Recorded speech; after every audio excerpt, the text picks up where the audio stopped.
Hello, नमस्ते, प्रणाम, हर हर महादेव। हम आप सबके भाई दीपक दीपांशु। तो आप सभी को स्वागत है हमारे इस यूट्यूब चैनल में दीपक दीपांशु में। तो आप लोग कैसे हैं? आज हम आप सबके लिए लेकर के आए हैं बहुत ही एकदम जो अभी ज़बरदस्त सोनू सरगम का गाना बज रहा था। अरे कि खेतावा में सहरसो फुलाइलिया मन कौआइल रे सनुआ रे। जो उनका गाना था सोनू सरगम भैया का, उसी ट्यून पर ये सॉन्ग लिखे हैं। बहुत ही एकदम ज़बरदस्त सैड सॉन्ग है।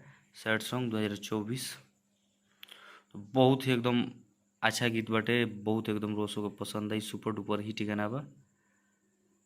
तो वो सब सुनम जाए तो खुद समझ में ही। डिबेट सॉन्ग बाटे, लड़का लड़की जहाँ दो बार वो सब को दो बार गावे के बा। तो चलिए, जे भी भाई अभी तक ले हमारे चैनल से जुड़ल नहीं है, प्लीज़ वो सब इस चैनल के फॉलो करके जुड़ी जाए। ज़्यादा से ज़्यादा सब्सक्राइब करी जाए, बेल आइकन प्रेस कर लीजिए ताकि जो भी वीडियो लेकर के आई नोटिफिकेशन वो सबके पास पहुँचे। आप वीडियो अच्छा लगे तो वह सब लाइक शेयर कमेंट जरूर करी जाए। अपन प्यार आशीर्वाद अपने भाई पर और चैनल पर बनैले रही जाए।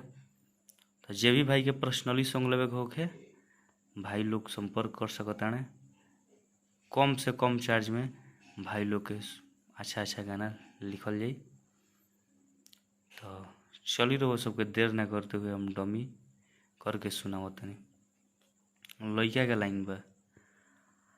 अरे की रोवतारू सोना काहे सुसुकी सुसुकी के रही जाता जान हमार भीतरे कुहुकी के।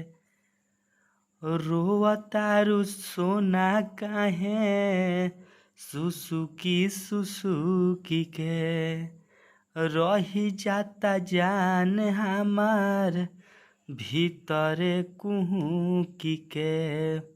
तो फिर लड़की बोल रही है, लड़की अरे कि सदिया के दीनामा धाराइलया काडावा छापाइल रे जनुआ माड़ावा में हरदी घासाइलया देहिया पियाराइल रे जनुआ माड़ावा में हरदी घासाइला देहिया पियाराइल रे। तो रो लो कि हमारा लिखल गाना क्वेश्चन लागल, कमेंट करके ज़रूर बतलाइब जाए।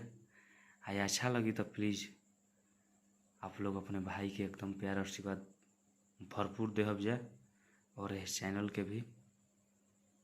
तो चली रो सबके उतने ही गाना रहा मुखड़ा। जे भी भाई के फुल सॉन्ग लेवे के होगी, यही गाना पसंद आई जे भाई के, तो फुल सॉन्ग यदि चाही तो भाई संपर्क कर सकता है कॉल व्हाट्सएप के जरिए गाना दे बोल जाई। तो चली रहो सबके नेक्स्ट सॉन्ग के लिए टाटा बाय बाय। जय हिंद, जय भारत, जय हो भोजपुरिया समाज, जय माँ सरस्वती।